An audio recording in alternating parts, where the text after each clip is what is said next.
जय हिंद समाज बंधुओं। मैं डॉक्टर BL कुमावत अचरोल जयपुर से। और अपन आज चर्चा करते हैं स्थापत्य कला की शुरुआत कैसे हुई, क्या हुई। तो जितनी भी मानव सभ्यताएं हैं उनका के जो पुराने ग्रंथ हैं जिन्हें अपन अगर देखते हैं और उस पर का अवलोकन होता है ये तो सबसे पहले जो स्थापत्य कला के अभियंता जिन्हें आज की भाषा में सिविल इंजीनियर कहते हैं वो हुए रामायण काल में नल और नील, जिन्होंने राम सेतु का निर्माण किया। इसके प्रमाण भी मिलते हैं और जो रामायण में इसके लेख हैं वो भी इस चीज़ को मजबूती प्रदान करते हैं। अभी बीच में कुछ लोगों ने इसको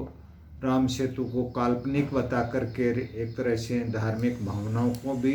ठेस पहुंचाने की कोशिश की, लेकिन जब नासा के वैज्ञानिकों ने इसके ऊपर सैटेलाइट से इसके फ़ोटो वगैरह लिए और इसका सर्च किया तो इस चीज़ के वैज्ञानिक प्रमाण भी जब मिले तो पूरा विश्व समुदाय अचंभित रह गया। आज से लगभग 5000 साल पूर्व जब कोई तकनीकी इतनी थी नहीं, इतनी ज़्यादा विज्ञान का कोई वो नहीं, अस्तित्व नहीं था, उस समय में समुद्र में एक तरह से पुल का निर्माण करना, और वो पुल भी ऐसा जो आज तक बिल्कुल अखंडित अवस्था में जैसा उन्होंने निर्माण किया था उसी अवस्था में मौजूद है। इस चीज़ के प्रमाण हैं। और ये ज़रूर है कि जल स्तर थोड़ा सा बढ़ गया तो वो थोड़ा सा जल की गहराई में डूब गया, लेकिन वो आज भी जिस तरह से पहले निर्माण किया गया था एज इट इज़ पोजीशन में आज भी मौजूद है। जबकि उसने कई तरह के जो संघर्ष भी झेले होंगे, जो भी पानी के थपेड़ों से भी उसने संघर्ष किया होगा, कितने ही वायुमंडल में या जो प्राकृतिक आपदाएं हैं वो भी आई होंगी, भूकंप भी आए होंगे, लेकिन आज तक वो बिल्कुल एज इट इज़ अवस्था में मौजूद है। तो एक तरह से बहुत ही स्थापत्य कला का महत्वपूर्ण नमूना जो सर्वप्रथम पाया जाता है मानव सभ्यता में तो वो है राम सेतु। और उस ज़माने में आज जो सीमेंट भी काम में लिया जाता है, लेकिन उस ज़माने में सीमेंट वगैरह का ऐसा कोई भी केमिकल का चलन नहीं था। और उन्होंने एक ऐसा पत्थरों को जोड़ने के लिए कोई पदार्थ तैयार किया और उन पत्थरों को जोड़ा जो आज तक चाहे कितने भी भूकंप वगैरह आए लेकिन उनमें एक क्रैक भी नहीं पाया जा रहा है, और वो बिल्कुल अखंडित अवस्था में जैसा बनाया था उसी अवस्था में आज भी मौजूद है। तो आज की जो युवा पीढ़ी है और तो उसको भी इसके ऊपर सोचने पे मजबूर कर देती है। कितने ही साइंटिस्ट भी इस पे रिसर्च करने में लगे हुए हैं, लेकिन वो जो तकनीक थी उसका जो जोड़ने में जो केमिकल का उपयोग किया गया था उसका कोई भी तोड़ आज तक या कोई डुप्लीकेट ऐसा नहीं निकाल पाए हैं। और मैं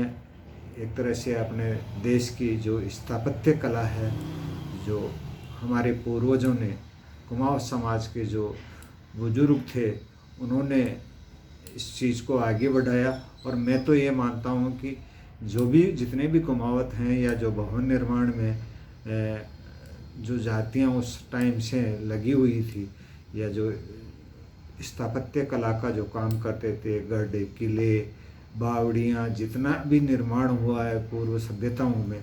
जो, तो वो सभी कुमावतों की देन है। इस चीज़ के बहुत खूब प्रमाण मिल रहे हैं और ये सभी उन नल और नील की संतानें हैं। और मैं अपने आप को कुमावत होने पे गर्व महसूस करता हूँ कि हम एक ऐसे समुदाय से बिलोंग करते हैं जिन्होंने स्थापत्य कला के रामायण काल से लेकर के अब तक भी अपने जैसे पहले जो राजा महाराजाओं के द्वारा निर्मित गढ़, किले, बावड़ियाँ, जितने भी पुराने स्थापत्य कला के नमूने आज भी बिल्कुल ऐसे खड़े हैं जिनमें कोई ऐसी उनकी रिपेयर वगैरह भी नहीं हुई है, और आज तक उनके अंदर चूने का उपयोग होता था, पत्थरों की जो चिनाई होती थी उसमें, लेकिन उस चूने में भी कोई किसी तरह का कोई क्षति नहीं पहुंची है। आज भी वो वैसे की वैसे बरकरार हैं, कोई उनका रख रखाव देख रेख भी ढंग से नहीं हो पाती है। ताजमहल जिसे ये कहते हैं साहब, ये विश्व के 7 अजूबों में शामिल है, तो उसका निर्माण भी अगर किया तो कुमाऊँ समाज के कारीगरों ने किया, कलाकारों ने किया। ये दुर्भाग्य था और उस चीज़ का कि उस टाइम में जब मुग़लों ने इसका शिव मंदिर से तोड़ करके ताजमहल बनवाया गया, तो उस समय जो भी लोग थे, जो कलाकार थे, कारीगर थे, उनके हाथ काट दिए गए थे। तो ये एक तरह से कुमाऊँ समाज की जो स्थापत्य कला है उसके ऊपर बहुत गहरी चोट थी, और मुझे आज भी उस चीज़ की पीड़ा होती है जब ऐसी बात सुनते हैं तो और जो जितने भी कोई बावड़ी, महल, गढ़, बड़े बड़े ऐसे जो स्थापत्य कला के नमूने हुए, उनमें जो राजा महाराजाओं के द्वारा उनका निर्माण किया गया, तो उस टाइम में तो इस कला को एक तरह से प्रोत्साहन दिया गया। बाकी मुग़लों ने इस कला पे एक तरह से बहुत गहरी चोट करने की कोशिश की, जो हर कुमाऊँ समाज के जो वंशज हैं उनको एक तरह से पीड़ा की अनुभूति करा देती है। जब भी ताजमहल में भी 2 बार देखने का मेरे को भी सौभाग्य मिला ताजमहल को, तो उस टाइम में जब ऐसी ये चीज़ की अनुभूति हुई कि साहब इस तरह से हमारे पूर्वजों का हाथ काट दिए गए थे और इस कला को एक तरह से दफनाने की कोशिश की थी, तो बड़ी पीड़ा अनुभव होती है। और अब मैं आज जो युवा पीढ़ी है, चाहे वो सिविल इंजीनियर हैं या जो कलाकार हैं, कारीगर हैं, जो भवन निर्माण में संलग्न हैं, उनका आह्वान करता हूँ कि इस कला को पुनर्जीवित करने का एक तरह से अगर बीड़ा उठाया जाए तो ये आने वाले समय में एक तरह से बहुत बड़ा रोजगार का साधन भी हो सकती है। और जो पुराने जितने भी इस कला स्थापत्य कला के कलाकार हैं, जो जैसे गुम्बज है और छतरियाँ हैं, मंगड़ीदार दरवाजे हैं, इनके जो निर्माण के जो कलाकार हैं उनसे भी मेरा ये अनुरोध है कि इस कला को आगे से आगे सभी लोगों को एक तरह से सिखाएं, जिससे ये कला जीवित रह सके। और कुमाऊँ समाज के बंधुओं से मैं ये भी जो इस भवन निर्माण में लगे हुए हैं उनसे ये निवेदन है कि एक आज के जो भवन बने हुए हैं सीमेंट को एक तरह से बहुत बढ़िया वो चीज़ मानते हैं, लेकिन जो सीमेंट का प्लास्टर वगैरह कर दिया जाता है 2, 4, 5, 7, 10 साल के अंदर ही, जो थोड़ा सा के सबसे नीचे का मकान का हिस्सा होता है उसमें एक तरह से कॉलर सी फूट जाती है, और वो कॉलर चाहे उसका फिर दोबारा रिपेयर वगैरह करवा ले, अगर उस पर टाइल वगैरह या स्टोन वगैरह लगा भी दिया जाता है तो जो स्टोन या टाइल का जो ऊपर का हिस्सा होता है वहाँ पर जा कर के वो फिर फूटने लग जाता है। तो इसके जो समाधान है इसके बारे में भी नया इनोवेशन सोचें। जब अपने पूर्वज नल और नील ने उस ज़माने में ऐसा केमिकल ईजाद किया था और ऐसा कोई भी पदार्थ लगा करके और उन पत्थरों को जोड़ा गया था, तो आज इतना जो तकनीकी युग है उसमें तो अपन अगर इस चीज़ के लिए रिसर्च पे लगें और अपना एक लक्ष्य निर्धारित करें कि अपने को ऐसा कोई केमिकल तैयार करना है जो सीमेंट को भी फेल करते हुए जो ये सीलन की जो हर मकान मालिक के एक तरह से समस्या सी रहती है उससे अपन निजात दिला सकते हैं। दूसरी चीज़, अगर ऐसा कोई केमिकल आप लोगों ने ईजाद कर लिया और पत्थर से जोड़ करके ही जोड़ने में उसको काम में लेना शुरू कर दिया तो काफ़ी कुछ अपन इस भवन निर्माण जो कला है इसमें एक तरह से सस्ता प्रोविज़न भी दे सकते हैं। आज हमारे अचरोल में जो नदी में के ऊपर पहले